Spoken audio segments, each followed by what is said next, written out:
നമസ്കാരം. പാലട പായസം എങ്ങനെയാണ് തയ്യാറാക്കുന്നതെന്ന് നോക്കിയാലോ? അതിനായി ആദ്യം തന്നെ ഒരു പാനിലേക്ക് 1 ടേബിൾ സ്പൂൺ നെയ്യ് ചേർത്ത് കൊടുക്കുക.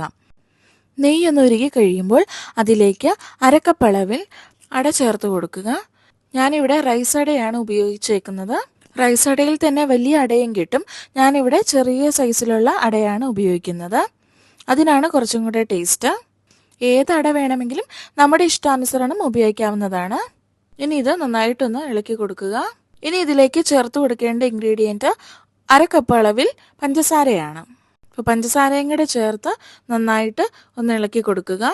മീഡിയം ടു ലോ ഫ്ലെയിമിൽ ഇട്ടിട്ട് വേണം നമുക്കിത് വരട്ടിയെടുക്കാനായിട്ട്. അപ്പോൾ തുടർച്ചയായിട്ട് തന്നെ കൈവിടാതെ ഇളക്കി കൊടുക്കുക. ഇനി ഇത് പാകമാകുമ്പോൾ കട്ടിയായിട്ട് ക്രിസ്റ്റൽ ഫോമിലായിട്ടാണ് ഉണ്ടാവുക. ഏകദേശം ഒരു 7-8 മിനിറ്റ് കഴിയുമ്പോൾ വേണം നമുക്ക് പാല് ചേർത്ത് കൊടുക്കാനായിട്ട്. അപ്പം ലോ ഫ്ലെയിമിൽ വെച്ചതിന് ശേഷം വേണം പാൽ ഒഴിച്ചു കൊടുക്കാൻ. ഞാനിവിടെ 1 ലിറ്റർ പാലും അതേപോലെ 1 കപ്പ് അളവിൽ വെള്ളവുമാണ് ചേർത്ത് കൊടുക്കുന്നത്. ഇനി ഇതൊന്ന് വറ്റാൻ തുടങ്ങുന്നിടം വരെ തുടർച്ചയായിട്ട് ഇളക്കിക്കൊണ്ടിരിക്കണം. ഞാനിവിടെ ഫുൾ ഫാറ്റ് മിൽക്കാണ് ഉപയോഗിച്ചിരിക്കുന്നത്. വെള്ളമൊന്നും ചേർക്കാത്ത നല്ല കട്ടിയുള്ള പാല് ഉപയോഗിച്ചാലാണ് നല്ല ടേസ്റ്റിൽ ഈ പായസം കിട്ടുക. ഇങ്ങനെ അട വറുത്തെടുക്കാതെ നമുക്ക് പാലട പ്രഥമൻ തയ്യാറാക്കാം. കുറച്ച് വെള്ളത്തിൽ അട വേവിച്ചതിന് ശേഷം പിന്നീട് പാലും വെള്ളവും ചേർത്ത മിശ്രിതത്തിൽ ഈ അട കുറുക്കിയെടുത്തും നമുക്ക് പാലട പ്രഥമൻ തയ്യാറാക്കാവുന്നതാണ്. അപ്പോൾ ഇത് വേറൊരു മെത്തേഡാണ്. 2 രീതിയിൽ തയ്യാറാക്കിയാലും ഇതിൻ്റെ ടേസ്റ്റ് ഒരേപോലെ തന്നെയാണ്. പക്ഷെ അങ്ങനെ തയ്യാറാക്കുമ്പം വേവിച്ചെടുക്കാനും ഒക്കെ ഒരുപാട് പണിയാണ്. അത് ഒഴിവാക്കാൻ വേണ്ടിയാണ് എളുപ്പത്തിൽ ഇങ്ങനെ വറുത്തെടുത്തതിന് ശേഷം പാലിലിട്ട് വേവിച്ചെടുക്കുന്നത്. ഞാനിവിടെ മധുരത്തിനായിട്ട് പഞ്ചസാരയും അതുപോലെ കണ്ടൻസ് മിൽക്കും ഉപയോഗിക്കുന്നുണ്ട്. പഞ്ചസാര മാത്രമാണ് ഉപയോഗിക്കുന്നതെങ്കിൽ നേരത്തെ നമ്മൾ ചേർത്ത് കൊടുത്ത പഞ്ചസാരയുടെ അളവ് കൂട്ടിക്കൊടുക്കണം. 1 മുതൽ 1.25 കപ്പ് വരെ പഞ്ചസാര ചേർക്കാവുന്നതാണ്. കണ്ടൻസ്ഡ് മിൽക്ക് ചേർത്ത് കൊടുത്താൽ പായസത്തിന് പ്രത്യേക ഒരു സ്വാദാണ്. അതുകൊണ്ടാണ് ഞാനത് കൂടുതലായി ചേർത്ത് കൊടുക്കുന്നത്. ഞാൻ 1 ടിൻ കണ്ടൻസ്ഡ് മിൽക്കാണ് ഇവിടെ ഉപയോഗിക്കുന്നത്. അതിൻ്റെ ടേസ്റ്റ് ഇഷ്ടമില്ലാത്തവർ അത് സ്കിപ്പ് ചെയ്യുക. ഇപ്പം നമുക്ക് കാണാം ഇത് കുറുകി തുടങ്ങിയിട്ടുണ്ട്. ഇനിയും ഇടയ്ക്കിടയ്ക്ക് ഇളക്കി കൊടുത്താൽ മതിയാകും. കാരണം ഇതിന് തിളച്ചു പോകാൻ ചാൻസ് ഇല്ല. ഇത് പാകമായി എന്നറിയാൻ ഒരു ടെക്നിക്കുണ്ട്. ഇപ്പം നിങ്ങൾ കണ്ടു കാണും, ഞാൻ ഈ തവിയിൽ പായസം ഒന്ന് കോരിയെടുത്തപ്പോൾ പാലും അതേപോലെ അടയും വേറെ വേറെ ആയിട്ടാണ് കിടക്കുന്നത്. എപ്പോഴാണോ ഇത് ഒരുമിച്ച് കിട്ടുന്നത് ആ സമയം അത് പാകമായി എന്നാണ് അർത്ഥം.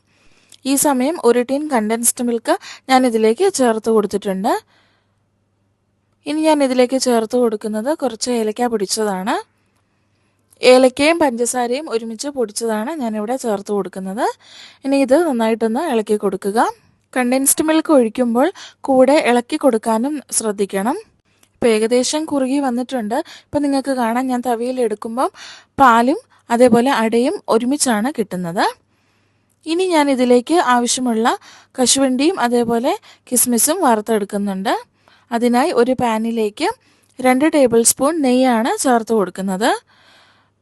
നമ്മൾ ഈ പായസത്തിലേക്ക് മൊത്തം 3 ടേബിൾ സ്പൂൺ നെയ്യാണ് ചേർത്ത് കൊടുക്കുന്നത്. നെയ്യൊന്ന് ചൂടായി കിട്ടിയാൽ അതിലേക്ക് അല്പം കശുവണ്ടി ചേർത്ത് കൊടുക്കാം. ഞാനിവിടെ ഒരു 10-12 കശുവണ്ടി ചേർത്ത് കൊടുത്തിട്ടുണ്ട്. ഇനി ഇത് ഒരു ബ്രൗൺ നിറമാകാൻ തുടങ്ങുമ്പോൾ ഇതിലേക്ക് കുറച്ച് കറുത്ത മുന്തിരി കൂടെ ചേർത്ത് കൊടുക്കാവുന്നതാണ്. ഉണക്കമുന്തിരി വറുത്തെടുക്കുമ്പോൾ പ്രത്യേകം ശ്രദ്ധിക്കുക. ലോ ഫ്ലെയിമിൽ ഇട്ടിട്ട് വേണം വറുത്തെടുക്കാനായിട്ട്. അത് നന്നായിട്ട് പൊന്തി വരുമ്പോൾ പെട്ടെന്ന് തന്നെ ഓഫ് ആക്കുകയും വേണം, ഇല്ലെങ്കിൽ എല്ലാം കരിഞ്ഞു പോവും. ഇനി നമുക്ക് ഈ വറുത്ത് വെച്ച കശുവണ്ടിയും കിസ്മിസും നമ്മുടെ പായസത്തിലേക്ക് ചേർത്ത് കൊടുക്കാം.